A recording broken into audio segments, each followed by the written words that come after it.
नमस्कार दोस्तों, आज हम सुनेंगे वृथिनी एकादशी की एक अद्भुत और चमत्कारी कथा।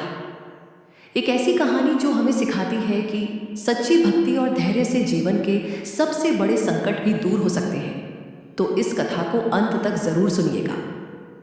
बहुत समय पहले की बात है। एक महान प्रतापी और धर्मात्मा राजा थे। राजा मानधाता। उनके राज्य में हर ओर सुख, शांति और समृद्धि थी। प्रजा उन्हें बहुत प्रेम करती थी क्योंकि वे न्यायप्रिय और दयालु थे।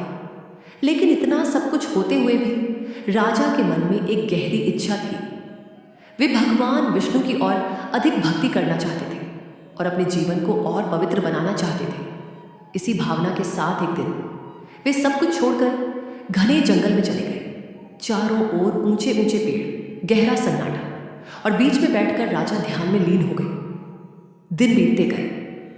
राजा अपनी तपस्या में इतने मग्न हो गए कि उन्हें अपने शरीर का भी भान नहीं रहा। तभी अचानक जंगल की शांति भंग हुई। झाड़ियों में सरसराहट हुई और एक विशाल डरावना भालू धीरे धीरे राजा की ओर बढ़ने लगा। राजा को कुछ पता नहीं था। वे गहरे ध्यान में डूबे हुए थे। अचानक भालू ने आकर उनके पैर पर जोर से हमला कर दिया। भयानक पीड़ा हुई, खून बहने लगा। लेकिन राजा ने अपनी आंखें नहीं खोली। उन्होंने उस दर्द को सहते हुए भी भगवान का नाम लेना नहीं छोड़ा। उनके मन में सिर्फ एक ही आवाज थी, हे प्रभु, मैं आपकी शरण में हूं। यह केवल शरीर की पीड़ा नहीं थी, यह उनकी आस्था की सबसे बड़ी परीक्षा थी। जैसे ही राजा की भक्ति अपनी चरम सीमा पर पहुंची, अचानक चारों ओर एक दिव्य प्रकाश फैल गया। वातावरण सुगंधित हो उठा और उसी प्रकाश से प्रकट हुए स्वयं भगवान विष्णु। भगवान ने अपने तेज से उस भालू को दूर किया और फिर प्रेम से राजा के घाव को स्पर्श किया। क्षण भर में ही राजा का शरीर पहले जैसा स्वस्थ हो गया, जैसे कुछ हुआ ही ना हो। राजा ने आंखें खोली और जब उन्होंने भगवान को अपने सामने देखा तो वे भाव विभोर हो गए। उनकी आंखों से आंसू बहने लगे। वे विनम्रता से बोले, हे प्रभु, अगर आप मुझसे प्रसन्न हैं तो कृपया बताइए कि मुझे यह कष्ट क्यों सहना पड़ा। भगवान विष्णु मुस्कुराए और बोले, हे राजा, यह तुम्हारे पिछले जन्म के कर्मों का फल था, लेकिन तुम्हारी सच्ची भक्ति और श्रद्धा ने उस कष्ट को समाप्त कर दिया।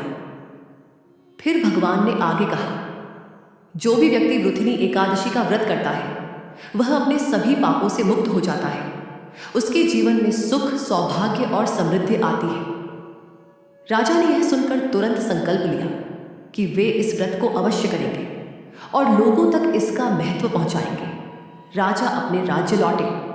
उन्होंने पूरे विधि विधान से वरुथिनी एकादशी का व्रत किया और अपनी प्रजा को भी इसके बारे में बताया।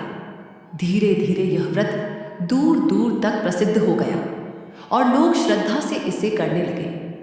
दोस्तों, यह कथा हमें सिखाती है कि चाहे जीवन में कितनी भी कठिनाई क्यों ना आए, अगर हमारा विश्वास अटल है तो भगवान स्वयं हमारी रक्षा करते हैं।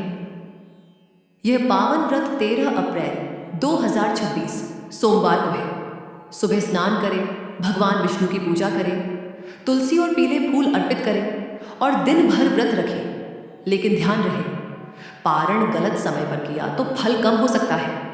इसलिए अगले दिन सूर्योदय के बाद सही मुहूर्त में ही व्रत खोलें। मान्यता है यह व्रत आपको दुर्भाग्य से बचाकर भाग्य को बदल सकता है।